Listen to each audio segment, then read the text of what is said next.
जिन भी लोगों को भारत का मेक इन इंडिया मिशन सिर्फ एक मजाक लगता है वो इस वीडियो को यहीं पर छोड़ सकते हैं, बाकी लोग इस वीडियो को पूरा जरूर देखें। दोस्तों आज की काफी बड़ी खबर सामने निकल के आई है भारत के टेलीकॉम सेक्टर से, जहां पर गवर्नमेंट ने जो उम्मीद लगाई थी इन्वेस्टमेंट की, अब उससे ज्यादा इन्वेस्टमेंट आ चुकी है। और ऐसा हम नहीं बल्कि रिपोर्ट्स भारत के IT मिनिस्टर अश्विनी वैष्णव जी, इसके अलावा पूर्व RBI गवर्नर सभी बता रहे हैं।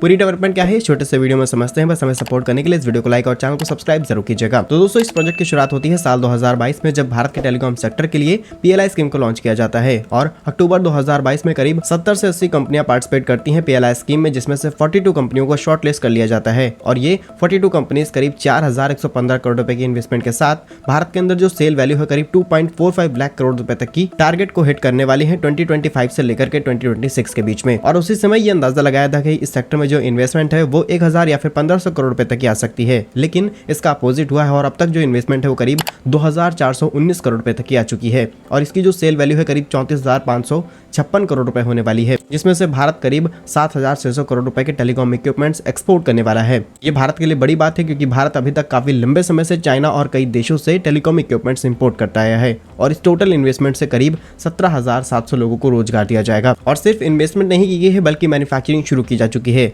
भारतीय कंपनी विविडियन टेक्नोलॉजीज, इसके अलावा US based company Tallinn Citroën ने भारत के अंदर 5G और 4G इक्विपमेंट्स, मॉड्यूल्स और डेटा कार्ड्स बनाने के लिए एक नई यूनिट का इनॉग्रेशन किया जा चुका है, जिसके इनॉग्रेशन में ही ये सारी बातें सामने निकल के आई। और इस यूनिट में काम करने के लिए जिन भी भारतीय लोगों को काम दिया जाएगा उन सभी को एक प्रॉपर ट्रेनिंग दी जा रही है एडवांस मशीनों को चलाने की, उनको मैनेज करने की। यदि आप नोटिस करें तो पिछले साल भारत ने 5G लॉन्च किया और अब भारत दुनिया का तीसरा सबसे बड़ा 5G इकोसिस्टम बनाने वाला कंट्री बन चुका है। और कुछ समय बाद भारत के अंदर 6G को भी लॉन्च किया जा सकता है। आज भारत में तैयार किए गए telecom equipments America, Europe, Japan जैसे कई देशों के अंदर एक्सपोर्ट भी किए जाते हैं। और अगर भारत की टेलीकॉम इंडस्ट्री की बात की जाए तो ये दुनिया की सेकंड लार्जेस्ट टेलीकॉम इंडस्ट्री है, जहां पर भारत के पास सब्सक्राइबर बेस करीब 1.17 बिलियन इन सितंबर 2022 में था। वहीं डिपार्टमेंट ऑफ टेलीकम्युनिकेशन की रिपोर्ट के मुताबिक जितनी तेजी से भारत के अंदर डिजिटल इंफ्रास्ट्रक्चर बढ़ रहा है, इसकी डिमांड और ज्यादा बढ़ने वाली है। आज मेजॉरिटी जो मैन्युफैक्चरिंग प्लेयर्स हैं वो भारत के अंदर एरिक्सन, नोकिया, मोटोरोला जैसे हैं, लेकिन साल 2020 में ही भारत ने करीब $2 बिलियन के टेलीकॉम इक्विपमेंट्स इंपोर्ट किए थे, जिसमें सेल टावर, सैटेलाइट कम्युनिकेशन,